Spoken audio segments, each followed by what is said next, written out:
I really love that opening credits. And I want to thank Kevin Gillette over at NSC Live TV for having that produced for us. It's great. Guys, welcome to the Hangin' with Web Show Live. I'm GW Pomichter. I'll be your tour guide tonight. And it's not going to be a 3-hour tour, but it is going to be a great tour because we're going to be chatting and hanging out with a great new friend, an author, an actress, and just you guys are going to love this. It's a lot of fun. We got to hang out for the first time with our guest tonight when she did I think it was a classic television SmackDown episode with Mark B. Lee, and a Mark Knows Everybody episode. And she's been just kind of doing the shows here at the HWWS WebTV network, and we love her for it. Tonight we're going to talk about books, and we're going to talk about what she's been up to. So please welcome our very special guest, Dreama Denver. Thank you. It is so good to see you guys again. Yes, it is amazing. How are you? First of all, let's start there. How you doing? Well, I'm good, but do we want to know the real honest answer? Yeah, I was going to say, because I know you've had a hard month. It's been a hard 2 weeks. You know how sometimes I guess your viewers and you guys will identify with having that love of your life, dog or cat. Yes. You're a cat lover. Yes. The love of my life. I mean, the love of my life, dog, passed away about a week and a half ago, and it's been so hard. I miss him so much. It's amazing how much life, a pet like that adds to your home and to your life. They just add so much, and so it's been sad. Yeah, it is. And we just talked about 2 weeks ago. We had actress and author Reagan Pasternak on the show to talk about her book. She had just written a book about grieving your pet. And really? Yes. And one of the things we talked about was how it's hard sometimes for our friends and our family and our people close to us to understand that process, because they figure, grieving a pet, and they don't equate it to the way we grieve for a loved one or somebody else. And so it's hard for them to learn that it is just as difficult for people sometimes to grieve that special pet, especially if you've had them for a long time or you've been together a long time. Now, did you adopt your pet? Was he I rescued him. Rescued him? I rescued him when he was probably, we didn't know for sure, obviously, because I rescued him, but he was about 1.5 years old. And he was just, I know people feel this way about their dogs, but I've had dogs all my life and I've loved all my dogs.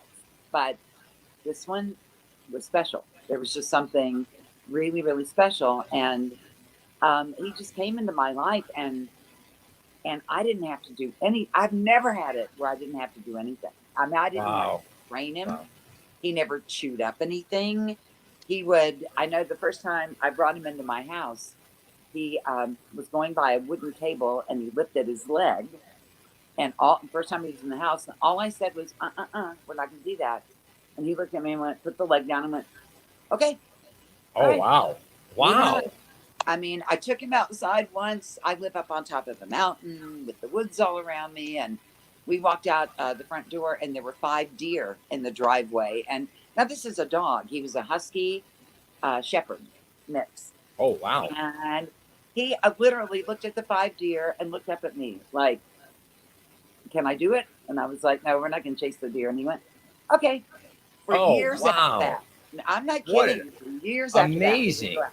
He would go outside. He would see the deer. He would kind of look at me and go, I know, we can't do that. I mean, he was I was, for the bulk of my life, not a pet person. I had a dog when I was very, very small that lived well into me being a preteen. And when he passed, I remember being very, very sad. But I was not a pet person for most of my adult life. And then Sage came with her pet. And he was a British bulldog we called Ogre of the Forest. And he sort of just became the family pet. And Dean and I had not had a pet in the house ever, I think, since my children were small. And then all of a sudden we did. And it was amazing how quickly you become accustomed to that presence. Mm-hmm. And so when eventually Ogre got very old and passed, and it was hard for the whole family. And our little guy, who is our last child at home, is little Michael. And he was born and Ogre was here. And so he was about, I think, 7 or 8 when Ogre passed. And it was absolutely devastating for him. He had never known a life without Ogre.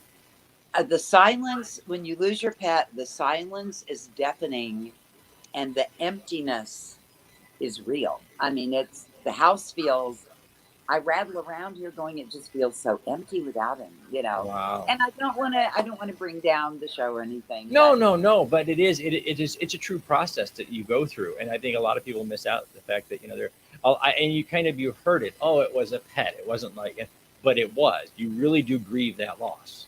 Well, it's interesting. I know when we talk about my memoir, I went through breast cancer and he was with me when I was here by myself. And, nobody was here with me. He was here.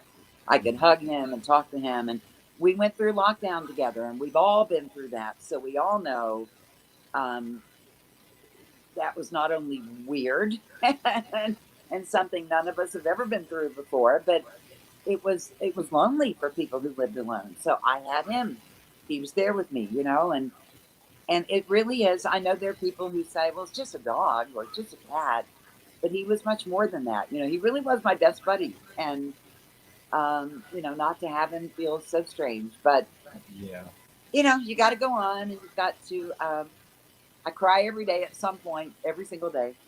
And when I went to pick up his ashes at the, I don't know if you saw this on Facebook, but when I went to pick up his ashes at the vet, they handed me those. And then they handed me a bag that I could tell had something in it. And I was like, what is in here? And they said, take a look. So I opened it up, and they had taken ceramic and had put his last paw print in there. Oh, wow. I have to tell you, I lost it. It was so unexpected and such a beautiful, all that should do this. I mean, it was such a beautiful memento. It was, it just meant so much to me. And to see, where they took his little paw. And anyway, it was. Wow, that's incredible, though. Shouldn't all vets do that? Yeah, absolutely. What an amazing memento to have. It really is. And it really, we tell everybody, it really is. Your pets are a part of your family. They are around when you're alone. They're around when you're raising your kids or your grandkids, or they're just always there. They're always underfoot. They're always bothering you, and then one day they're not. And one day they're not. And you notice you're not going to find unconditional love from anyone on this earth the way. Now, cats are different. I love cats too. So yes, that is. I believe cats. It's unconditional contempt. Exactly. They allow us to live in their space. Exactly. As far as they're concerned, yes. If I want you to pet me, I'll come over and let you know. That's right. Yes. But doggies they just love you. They love you. If you've scolded them, they love you. If you've been gone for 5 hours, they love you. It's just so unconditional. I really, I've always thought it very interesting that dog is God spelled backward. And when you look at the qualities, I don't mean to get into anything heavy here, but when you look at the qualities that dogs have, unconditional love and forgiveness and all the things they do, you go like, okay, that makes perfect sense to me, So it is, and I want to say hello to everybody in the chat. Hi, Terry MacGyver. Please run some of these up here because this is great for this part of the show. Terry from Ireland says that is anybody going to run that? If you get a chance, there we go. Sorry to hear about your loss, Dreama. So Mark B. Lee is his. Been in that boat. Died at 18, 3 days out of work. Yes. That was Mark B. Lee, our good friend and the host of Saturday Morning Cartoons. My condolences from Rosemary Rose, our co-host for Saturday Morning Cartoons. Thomas Carter Rochester is in the house from Lights, Thunder, Action. Dogs are greater than people. in so many ways, I think the internet is going, yes, that is so true. So, so, but guys, we wanted to talk to Dreama tonight too, a little about her books, because we got to hear a little bit about them when she did a guest spot over on Saturday Morning Cartoons and Mark Knows Everybody. So, Dreama, in addition, now for those of you guys that don't know, Dreama is the widow of the late Bob Denver, best known across the internet for either his role in Dobie Gillis or his role in Gilligan's Island as the title character Gilligan. And so, but Dreama is also an author in her own right. She has a memoir out currently. It's an award-winning. I love this part because I just saw the thing on Facebook. An award-winning memoir, Gilligan's Dreams. And so we're going to start there, and we'll work our way to the children's book and things. So, Dreama, tell us a little bit about Gilligan's Dreams and what readers can expect. Well, first of all, the award, I have to tell you, it won first place. It was the winner at the New York Book Festival in 2021 this year. It was the winner in the memoir autobiography category. And, you know, it's an interesting thing because when you take a chunk of your life, Bob and I were married for 30 years, so, or just shy of 30 years. So when you take a chunk of your life and you sort of put it out there for public consumption, you know, it's a scary thing. I don't know if you can imagine that or if anybody watching has done that, but it's suddenly you go, wait a minute, what have I done? You know, what have I done here? And then when you start getting feedback that the book is doing what you intended it to do. In my case, I have a lot of, I've been in a lot of valleys in my life, and I have a lot of touchstones that people can identify with. And so when people tell me they've read it and it's inspired them or given them hope that they can survive whatever it is they're going through, that is so gratifying. I mean, it just makes you feel like, okay, it was a good thing that I did to put it out there, you know. But it's about my almost 30-year marriage to Bob. We were married until he passed away in 2005. We had a son about 6 years into our marriage, and our son was diagnosed. It became, as years went by, and this became a more popular term, he's severely autistic. He's now 37 years old, and I've been taking care of him, you know, making sure he has what he needs and all that for the last 16 years without Bob. So it's about that. It's about Bob's death. It was really the first time I went into any kind of specificity about what Bob went through at the end of his life, the courage that he showed when he was fighting for his life those last 6 months. And I really did want people to not only be inspired and realize that you can survive, even thrive, but I wanted them, people who loved Bob, who loved the show, who didn't know much about him because he was very private, who didn't do a lot of, you know, look at me, this is me, and who I am. I wanted them to know who he was as a man, not as Gilligan or Maynard or any of the other characters he played, but as a man, as a father to his severely autistic son. He was amazing to me, what a husband he was to me, and how when we made our commitment to each other, when we got married, we meant it. And we went through some stuff, but it didn't matter. We still, that commitment stuck. And it made the love, I think, deeper, more profound. And I don't know. I just wanted people to know who he was. That's extraordinary. And I know, you know, in the last time we saw you and you were talking to Mark a little bit, and you talked about the idea that Bob himself said, look, if you ever write a book, you got to do it all. The good, I the was bad, just the going ugly. to say that, so you remember that. No, I do. He was like, because he was older than I was, so we always assumed it would happen the way it ultimately happened.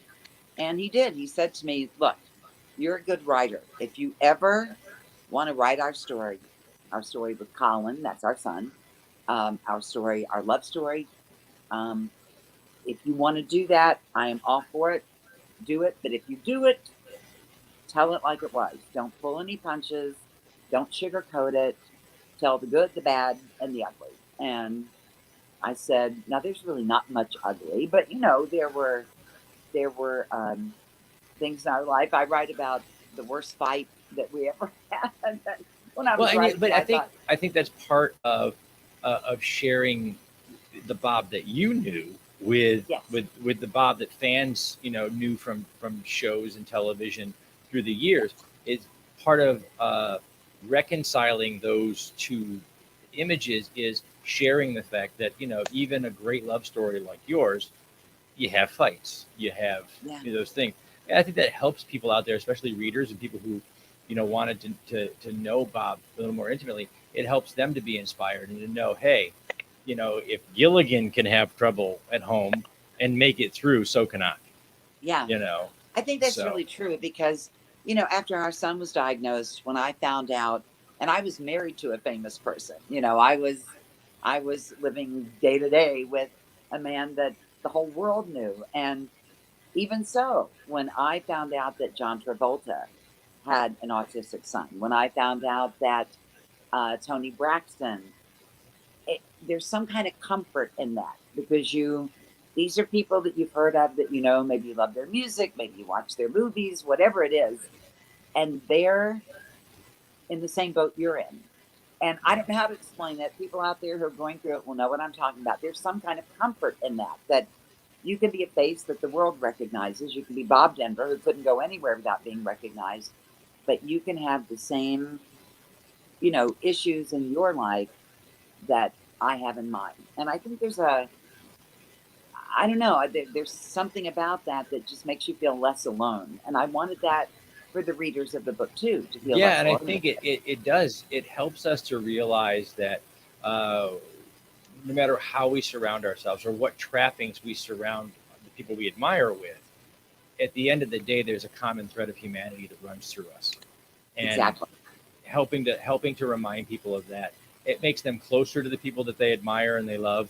And it also makes them feel less alone in their endeavors. So, guys, when we come back, we're going to talk about Dreama's children's book. We've got to take a few messages, so stay tuned in and stay right there, and we'll be right back. Famous Faces and Funnies in Melbourne, Florida is leading the way in pop culture fun. From comic books and graphic novels to Funko Pops and collector's items, Famous Faces and Funnies has it all. Rick Shea and the professional team at Famous Faces and Funnies are friendly and knowledgeable. Whether you're looking for toys, props, collector treasures, or a new comic book, Famous Faces and Funnies is your one-stop shop. To find Famous Faces and Funnies on Facebook and Twitter, just type at FFF Comics. We are a touring acoustic duo crashing kitchens around the country. We go from house to house every Friday night and we create music, we create food, a good time, we stream it live, and we do it for free. So now we're just really kind of like trying to develop it and build a community group that people believe in, then they'll help us. So we played from our rehearsal room, we played from the bathroom, thankfully that didn't catch on. I probably played guitar in my room, not for anyone, in front of anyone, nobody heard, for probably about 10 years. And then one Friday night we played from the kitchen. It's the main place people want to be. It's where the food is, it's where the drink is, it's where the best lighting is. You can go to any party and I guarantee you, the kitchen is going to be popping. Our ultimate goal, I think, would be to crash kitchens every Friday all around the world.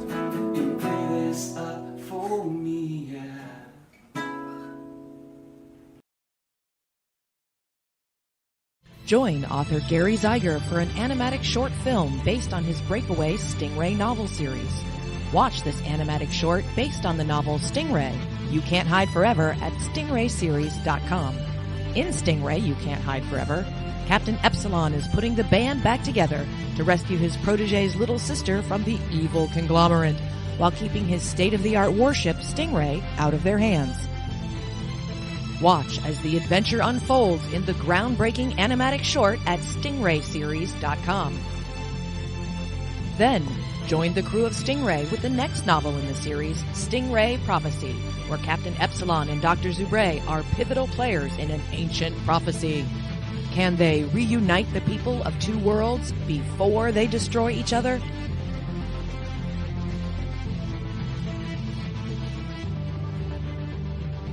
To learn more, visit stingrayseries.com. In the summer of 1953, private investigator Will Lucky Marks was working as the in-house private eye for Arcane Pacific Pictures. Trapped inside the studio with the killer, Lucky must find the killer before time runs out. Lot 28. Own it today. Available iTunes and Amazon.com.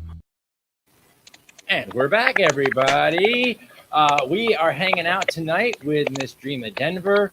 And just before the break, we were talking a little bit about Dreama's memoirs, Gilligan's Dream. And we were talking about how those collective experiences and getting to know the people who are, that we admire the most, courses through that humanity in us all. And Right. But you know what else does that? And that is we all start in the same place. I am clicking. I'm glad it wasn't me. Yay. Yeah, no, it wasn't, not this time. So we all start in the same place. We all start as children, and the stories that we grow up on become an indelible part of our lives. And Dreama is a children's author too. And you have your children's book out there, and tell us a little bit. It's 4 Bears in a Box. I want to tell you, since you're talking about we all start out as children, in Gilligan's Dreams, I tell a story that will lead into this. That my husband, after we'd been married, 22 years, somewhere in there, he said to me one day, "Honey, do you ever think about Little Dreama?" And I said, "No, I don't think so."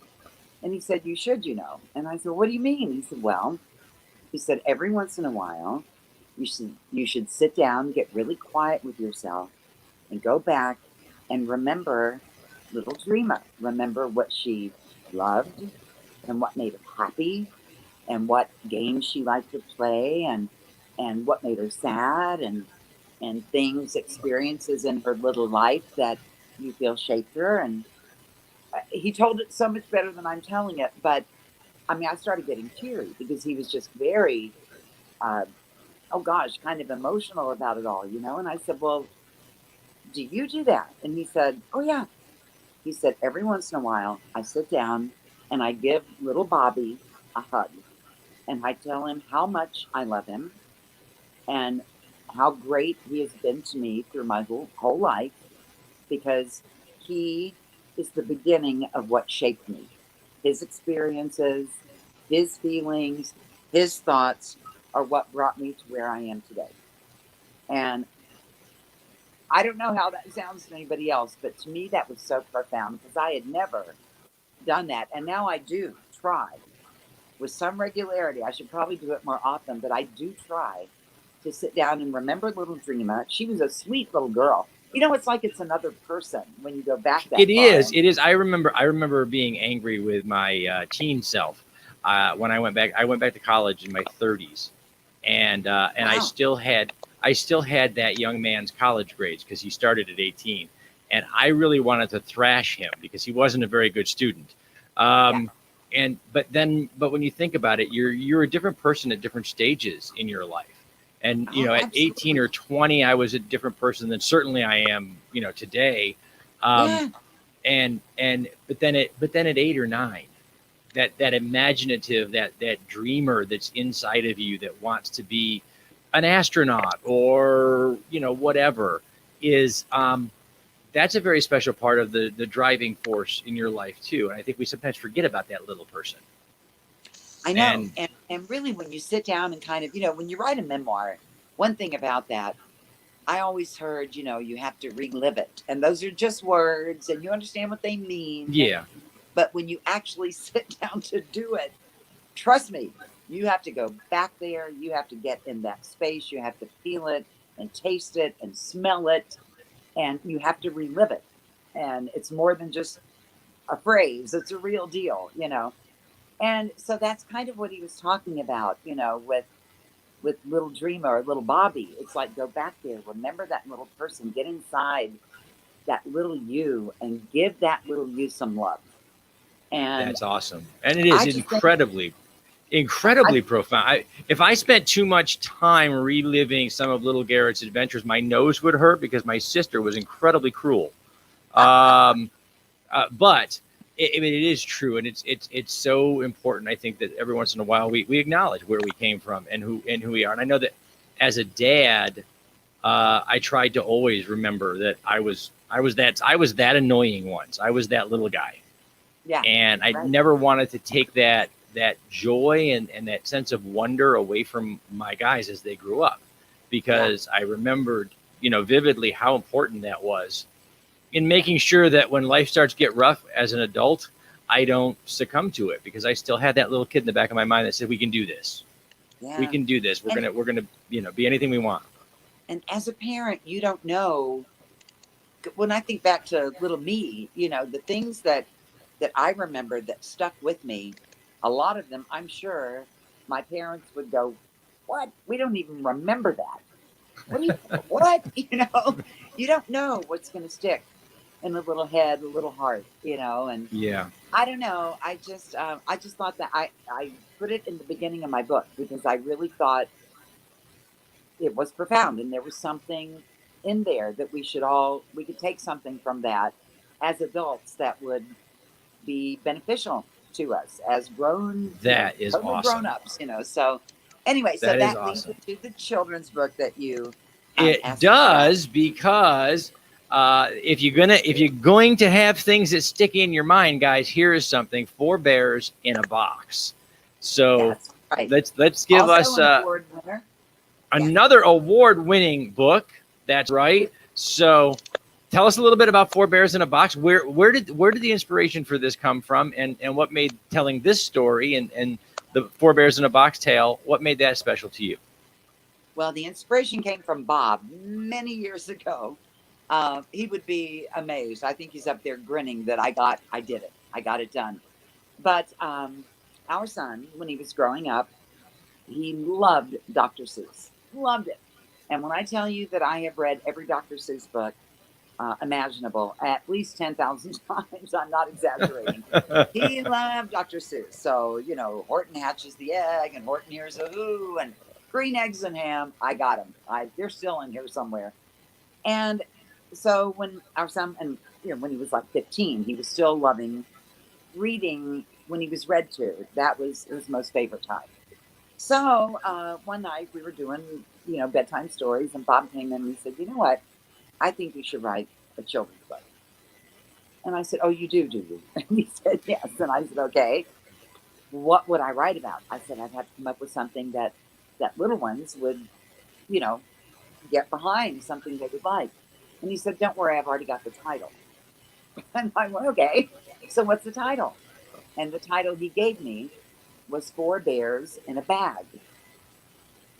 And I went, okay, so what would four bears be doing in a bag? And he looked at me and he winked and he went, that's what you got to figure out. I was like, that was so Bob.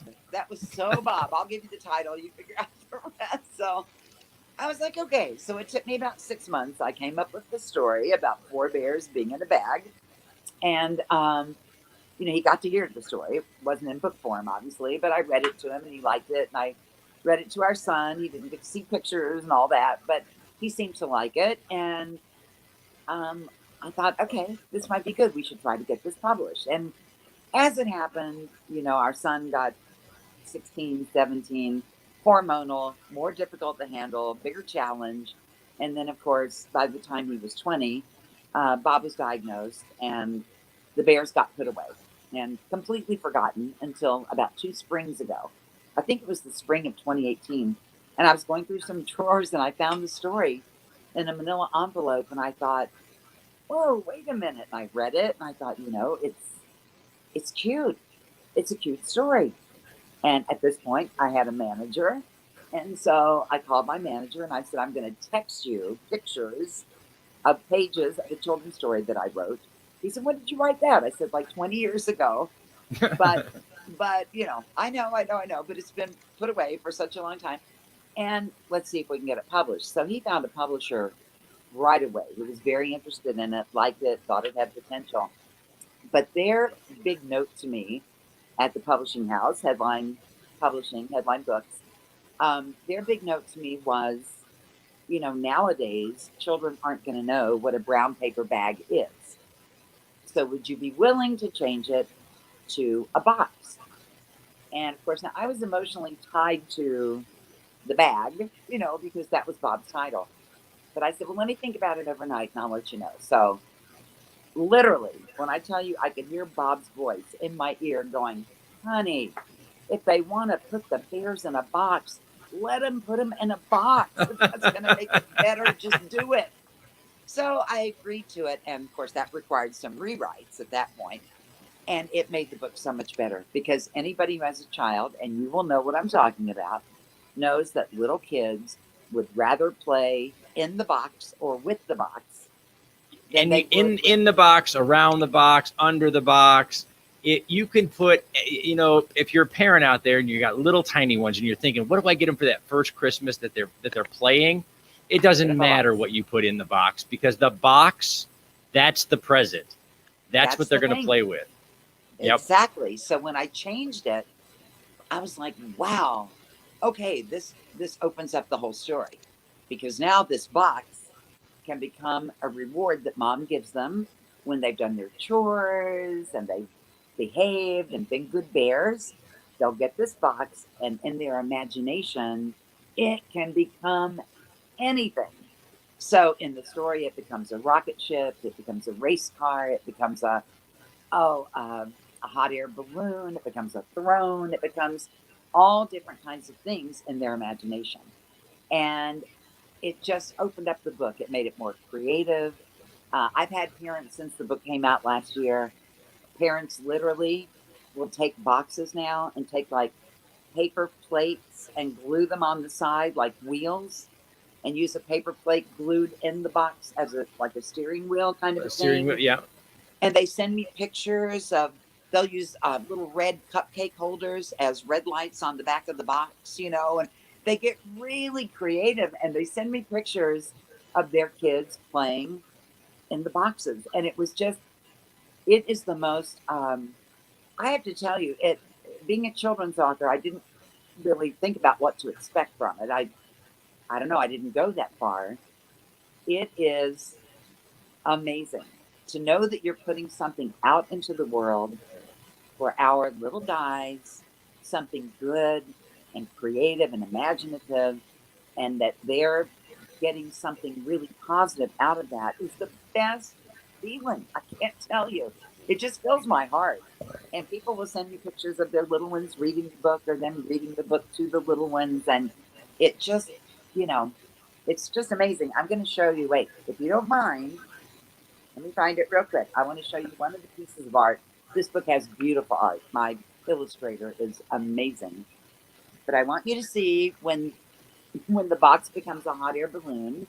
Let me get it in the camera right. Sage, go ahead and solo her out real quick so we can see the big version of this. And go ahead and put that up there. There it is. If you guys look up in the corner, you'll see that full piece of art, and you can see Bob as Gilligan down there on the island, trying to wave. I'm pretty sure he's trying to wave down the bears to get rescued finally. Exactly. He's trying to get help. And the interesting thing is that has set up the fact that it changed to a box and now the box can become anything. That sets up a series of bear books. And I've already written the second one. And the illustration part is taking place. I'm praying it will come out in 2022. But it's going to be, right now, the working title is Bears Back to the Beach, because Bob did a movie in the 80s called Back to the Beach. Mm-hmm. And so it's Bears Back to the Beach, and they go back to the island looking for the man with the red shirt. And it's wow. And they encounter all kinds of creatures, sea creatures that are not part of their everyday lives, to make it applicable to today. Um, they they come across a crab and a sea turtle and all these animals that are different than they are, and they celebrate and love each other in spite of all their differences. And so it's really great. I have ideas for the third one and the fourth one, and I think Wow. it's going to be really amazing. So That is we're hoping for a whole fantastic. series of bear books. Yes. That's fantastic. And you know what a great second book too. Um, in the world we live in today, and of course, just coming back off of lockdown, and the world can be pretty grim. And I'll tell you, having grown up in the era of Bob's reruns, I think we could all do with going looking for the man in the red shirt.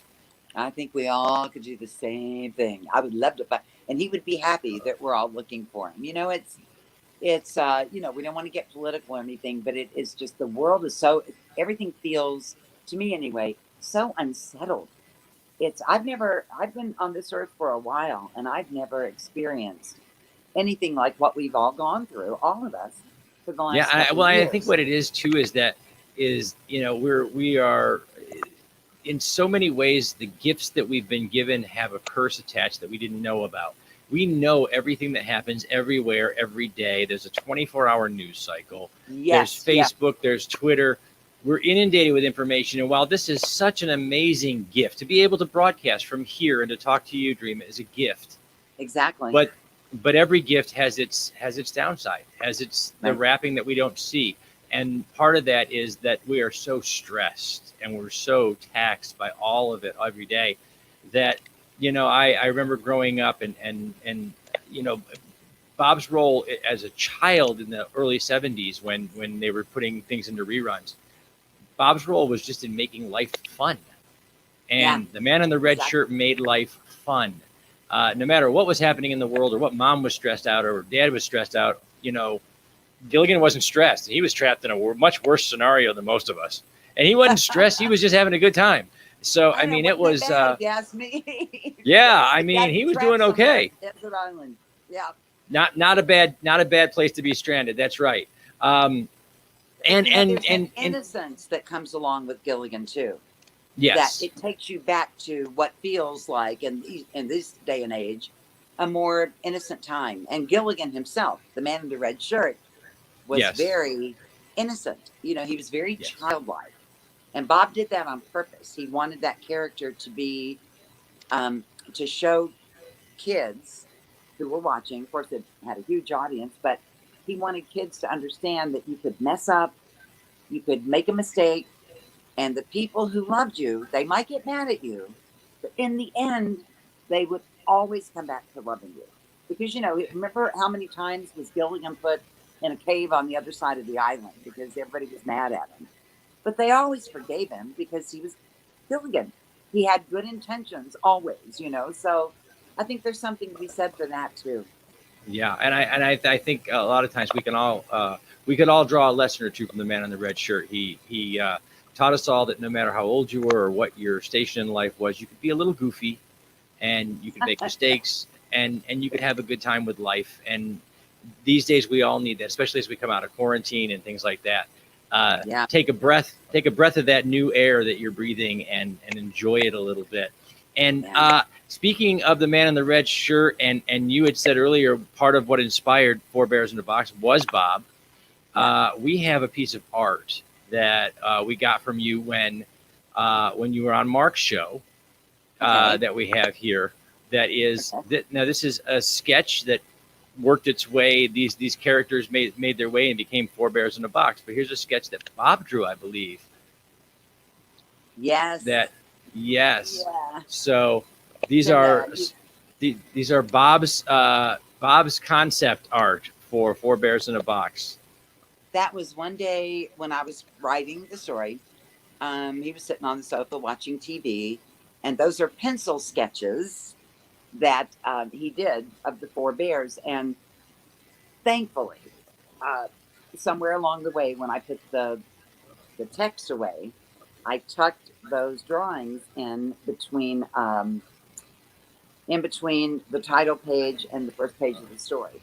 So when I opened it, there they were. And what is wonderful, when you get Four Bears in a Box, the publisher he would not believe this, that these drawings are out there, but the publisher included his pencil sketches of how he envisioned the bears in the cover, inside the cover of Four Bears in a Box. So you get his pencil sketches in the book.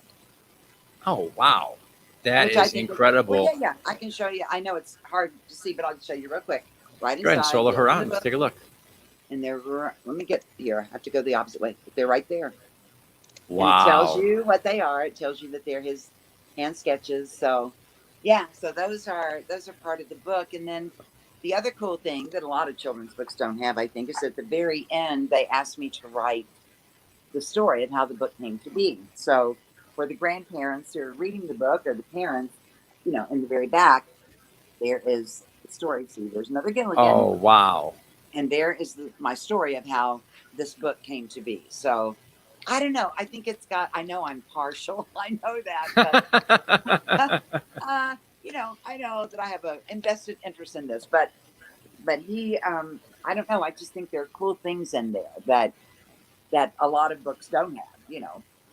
Bob Denver drawings, for one thing. Those have never been made public anywhere. Wow, that's incredible. Guys, check out Four Bears in a Box. You can go on over to bobdenver.com and find that, or Gilligan's Dream. Gilligan's Dreams, excuse me. Hey, there's an S on there. Who did that? That's what he always called me, Dreams. Oh, he didn't call awesome. me Dreama. He called me Dreams. So that's where the Gilligan's Dreams. There we go. That's better. Thank you for that. Got it, guys. Going over to bobdenver.com and check those things out. Now, you were an actress, and when you met Bob, you guys, were doing a stage play. Is that correct? Yeah. I had been acting for, when I met Bob in 1977, I'd been acting for, I don't know, about 8 years, I guess, 8 or 9. And I had worked with, people don't know this, and you have to be old enough to remember these actors, but they were huge in their day. I had worked with Academy Award nominated Sal Mineo. I had worked with, you might remember him, Rebel Without a Cause, and Exodus, and The King and I on Broadway, Sal did. I had worked with Gail Gordon, who played Mr. Mooney on The Lucy Show, one of Lucille Ball's best friends. I worked with ladies of a certain age will love this. I worked with Doug McClure, who was the heartthrob on The Virginian, the Western show. Oh my gosh, I'd worked with Bill and Susan Seaforth Hayes from Days of Our Lives, and Hans Conried, and I'd worked with a whole lot of celebrities. And I happened to be in Florida visiting my family in Orlando, and a girlfriend called me and she said, you know, they are casting over in St. Petersburg, they're casting Play It Again, Sam, and you would be perfect for the female lead in that. So you should go audition. And I said, well, I'm here anyway, so okay, I'll go. So I went over and I auditioned. I got the part. And this is true. Every word of this is true. So I'm talking to the producer after she tells me I have the part. We're talking about, you know, when rehearsals are going to start and all that. And so I said to her, I said, well, now who's going to be starring in the show? And she said, Bob Denver. And I went, Gilligan? And she said, yes. And I went, are you kidding me? I'm going to have to kiss and do love scenes with Gilligan? And she said, well, if you want the part, yeah, you're going to have to do that. And I was like, well, no. I want the part. So I walked in to rehearsals a week or two later. I guess it was maybe 2 weeks later. Got there before Bob. All the other cast was there. We were kind of doing small talk and all of that. And when I pulled up into the parking lot, they had a big marquee that said Bob Denver starring in Play It Again, Sam, also starring Dreamer Perry, which was my maiden name. And of course, my name's not Dreamer. So I walked in. I thought, I'm going to have to talk to the producer. I'm going to change that because my name is not Dreamer. And suddenly we hear a voice from the entrance to the rehearsal hall going, what in the heck is a dreamer? And I looked over and it was Bob. And I was like, that would be me. And he walked over to me and he said, seriously, your name is Dreamer? And I said, no. My name is Dreama. Well, that was just as odd. He had never heard that from me either. He was like, your name is That Dreama? cleared it right up. I know. I said, yes, it's Dreama. And he took my hand to shake it, to tell me, it's nice to meet you, Dreama. And it was, I don't know that I believed in this until it happened to me. It was electric. I mean, the cast, people just standing around, waiting for rehearsals, waiting to meet him. Later on, as they got to know us better, they all talked about it. It was like, we knew there was something there. We knew it. The reviewers who reviewed us on opening night, one of them talked about the chemistry between the two of us and how it was undeniable and all this stuff. And oddly enough, a couple of years later, we came back to that theater, worked again, married at this time. That same reviewer came back and his review started with, I told you so. I told you so. That's wonderful. That's awesome. What a wonderful beginning, though. It really was. It was just electric. And honestly, from the moment obviously we weren't living together right away or anything like that. But from the moment we met, it was us for the next 30 years. I mean, whatever happened in that moment, no matter what we want to call it, love at first sight or lust at first sight or whatever we want to call it, it was the real deal, and it lasted through, a lot of challenges too. So yeah, that is what a wonderful beginning. And to be able to feel that from the very beginning is amazing. Now, as an actress, I know you actually got to visit the island in the Harlem Globetrotters episode. Oh, I was in that Yes. TV movie. Yes. Harlem Globetrotters on Gilligan's Island. I played a character. Her name was Lucinda. She was 7, and she was Mrs. Howell's social secretary. So if anybody has seen that movie, it's got a little bit of kind of a cult following.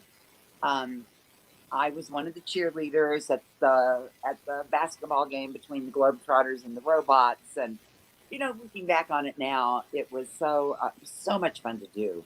I mean, the Globetrotters, we're talking, and again, you have to be older, but we're talking Geese and Curly and Meadowlark and Twiggy. These are the 1970s Globetrotters that really made the Globetrotters world famous. This is not to take anything away from the current. Yeah, no. The team itself is. These were the Globetrotters. Everybody knew them. Like right now, I know that Sweet Lou, my manager, FaceTimed me one day and had Sweet Lou's son with him, and he wanted to say hi to me because I had worked with his dad, and the son is now a Globetrotter himself, people, I know, it was so cool. People don't, at least I don't know the names of the current Globetrotters. I don't either. I saw a game not long ago, the exhibition games that they do, and I saw one on a streaming service not long ago or whatever, but I didn't recognize the Globetrotters because I was a kid and I recognized the old Globetrotters. But it's still a phenomenal show. It's amazing if you guys ever get a chance to see it. But those were the ones that, again, made the Globetrotters world famous. And it was something really special. Oh, they were you could see why they were world ambassadors for this country. They were just amazing. They were all so friendly. They were all so nice. We actually, the castaways, and I was included in the castaways, we actually got to play basketball with them, which is really pretty funny. I mean, Dawn Wells and myself and Connie Porcelain, who did Ginger, running around in high-heeled tennis shoes, trying to get a ball in the basket with the Globetrotters towering over us. That was pretty fun. I was gonna say, everybody. I was gonna say all of you here, and then the Globetrotters up here somewhere, except for little Curly. Who is exactly. I'm like 5'4". Dawn was like 5'3". Connie was maybe 5'7", and these guys are like 6'10" or something, So I have a picture of me with Jimmy Blacklock where I'm in the little cheerleader uniform. He's in obviously the Harlem Globetrotter uniform. I am on my tippy toes, stretched out as much as I can stretch out, trying to get up to his shoulder. I couldn't even on my tippy toes get up to his shoulder. I mean, it's like amazing. They were, but it was so much fun. It was, you know, looking back on it, it's so kind of archaic now, given the effects that we have and the fact that you can do anything CGI and all that kind of stuff.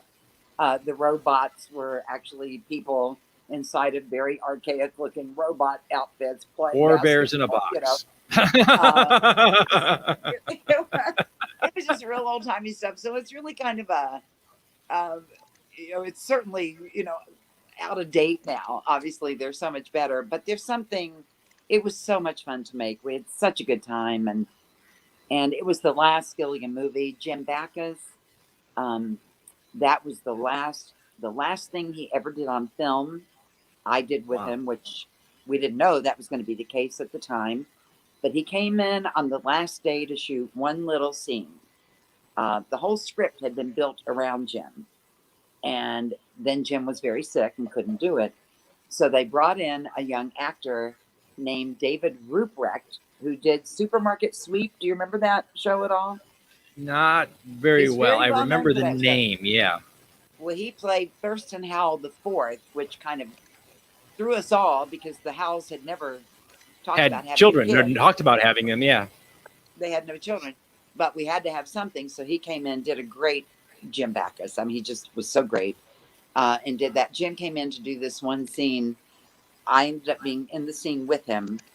And when he finished it, and you know, when the cameras come on and the lights come on, I don't care how sick you are. If you're an actor, you're there, you know. He did his scene, and it literally had all of us in tears. I mean, crew, cast, everybody. He got a standing ovation when he was walking off the set, you know, off the sound stage. It was pretty amazing. And so I didn't know that was going to be the case, but it ended up that I was in the last scene that Jim Backus ever did on film. So that's pretty cool. Yeah, what a wonderful memory to carry with you. It is fantastic. Now, speaking of memories, I know, and again, guys, we rely for a lot of this stuff getting ready for the show. This is the tail end of the show. We like to have a little bit of fun. So we rely on the internet and Wikipedia and those places a little bit more than we probably should. But this is just a bit of fun. I understand that there was at one time the possibility that you would share the screen once again with Bob. Long before Daddy Daycare, ladies and gentlemen, there was an opportunity for Bob to get his hands in on what it would be like to be surrounded by kids. And what do you guys think it would have been like for Gilligan to run a daycare or a bunch of kids babysit in the backyard? We have a clip, and then we'll ask Dreama a little bit about this project when we come back on the other side of the clip. So go ahead and roll that clip. What does Brady Bunch creator Sherwood Schwartz, plus Bob Denver, plus some of the most troublesome tots in the neighborhood equal? It equals the daffiest daycare center you ever saw. It equals Scamps. Hey, you guys, come here! I got a plan. And leading this unruly pack was none other than future teen heartthrob Joey Lawrence, delivering a performance that would make the little rascal Spanky McFarlane proud. 'Cause it's a free country, that's why. I think Butts can say anything he wants. Me too. Wow. That is so awesome. I should have Tell us a little bit about that project. What happened to that? First of all, they can't say that it wasn't cast right, because between Bob and guys, if you guys are Melissa and Joey fans out there, little Joey Lawrence. I mean, come on. He and I, Joey, that was the only competition Bob ever had. Joey Lawrence and I were so in love with each other. He was 5 3/4 years old. And they even had a script written, had the show been picked up, where my character was Mandy in that show. And Bob was a writer who was home from 3 to 6 after school. And so the parents in the neighborhood had their kids go to his house. And he took care of them till the parents got home, which was a big thing. And they were called latchkey kids in the early 80s, right? So that's what that was. But they had a script written where Joey and Mandy, my character, the little 5-year-old and me, were going to get married in the backyard. We were going to have a pretend wedding because Joey had such a crush on me, kind of thing. It was so much fun. He went on Johnny Carson. I just have to say this because, and it used to be on YouTube, and I don't think it's on there anymore, but he went on Johnny Carson when we were filming that. And so Johnny Carson said to him, he said, so what do you like best, Joey? And he's 5 3/4, right? What do you like best, Joey, about filming Scamps with Bob Denver? And Joey looked at him and he went, Dreama Denver. And of course, Johnny had no idea what that was. And Johnny goes, okay. And he went, oh, Dreama Denver gives me skyrockets. That was like one of the highlights of my life to see that little guy. I was so crazy about him. It was a highlight of my life to see him on Johnny Carson talking about me. You know, it was so sweet. But it was really a wonderful show. It was, we did the pilot when Grant Tinker first took over NBC as president of NBC. If anybody remembers, back in those days, he was producing St. Elsewhere and some shows like that. He didn't really understand the 8 o'clock time slot, the family-oriented time slot. So Brandon Tartikoff, who was the head of programming at that time, loved Scamps and put it on the fall season, put it on the board for the fall season.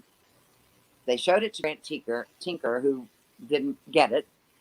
He was like, what? No. We need something like St. Elsewhere at 8 o'clock. We need something like that. They took it off the fall schedule. Then Brandon Tartikoff pled our case. They put it back on. It was on and off the fall schedule. I mean, thought I was on a roller coaster because, you know, you get all excited and then hopes are dashed. And it just ended up not making it. But what it did do, and I find this interesting, for many years after, you know, in LA, they have, little screening places in the city where they bring people in to screen things to see what audience reaction is. Now, they used to do that. I don't know if they do it anymore. Oh, they do. Sometimes they get the invitations. They're fun. Okay, that's cool. All right, so they do still do it. Okay, so Scamps, they used it for that purpose for a long time. And it rated so high with the audiences who went in that if they had another show they were showing the audience and it couldn't do better than Scamps, then it would be like Bob and I were like, huh? Sort of a litmus test. You have to do better than Scamps to make it on the air. Exactly. Wow. And yet we did not make it on the air. But those kids, there were 9 of them. I can remember so many times. It was directed by Harry Hamlin, who was well known, probably still is, in Hollywood at that time. And I can remember I'd be, talking to one of the moms on the set with the kids, and I would hear Bob doing a scene, and I would hear the director go, "Take 36." Because Bob was like one take Bob, He got it the first go round, but the kids, they're kids. Well, what's interesting is that the network didn't get it in those days, and yet just a microsecond later, we are going to end up with Mr. Mom, and then later on, we're now in the new millennium, we have the daddy daycares, and we have a lot of those types of shows and movies now, but just a hair too early, and the execs don't get it. Yeah, I really believe it was. I think had Brandon Tartikoff been the final word, it would have gone on the air. Now, whether or not it would have lasted, I don't know. But I really think it was Grant Tinker just going, I don't get it. I don't understand what this is. Yeah. Why are we doing this? Take it off. Well, we have a little bit more fun here. Again, we're going to show some clips, and then we're going to get Dreama's take on the clip. So here's a bit of fun for you guys that don't know this on the internet. Dreama Denver has her own song. So here we go. I am dreaming of Dreama. I'm dreaming of Dreama. Stop it. Play it. Start again. I am dreaming of Dreama. I'm dreaming of Dreama. I'm dreaming of Dreama. I'm dreaming of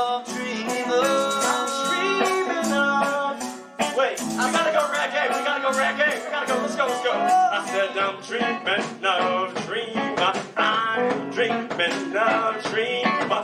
I'm dreaming of a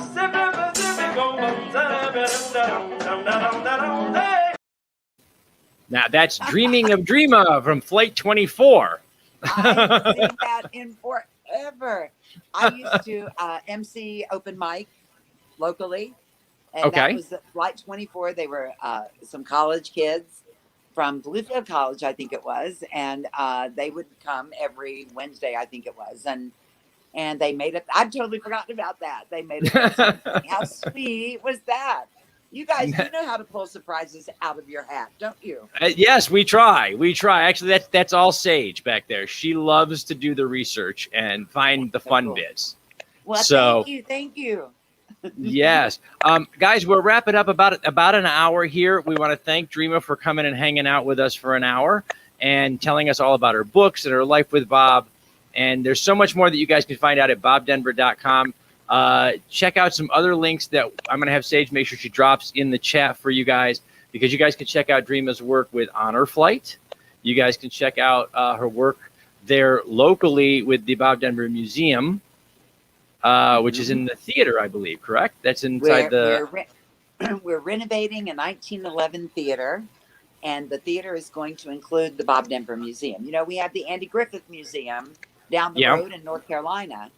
And so we're gonna do the Bob Denver Museum, which I think is really exciting. That's incredible. You guys don't have to come when we do it. It would be so absolutely cool. We would love that. And so guys, check out all the things that are going on Dreama's social media and her website. Sage has been dropping those links up there, so check them out. We're gonna wrap the show. Dreama, if you want to hang out a little while after she runs the credits, we'll say goodbye. In the meantime, everybody out there, you never know who we're going to be hanging with, so stay tuned in and stay logged on and see who we're hanging with next.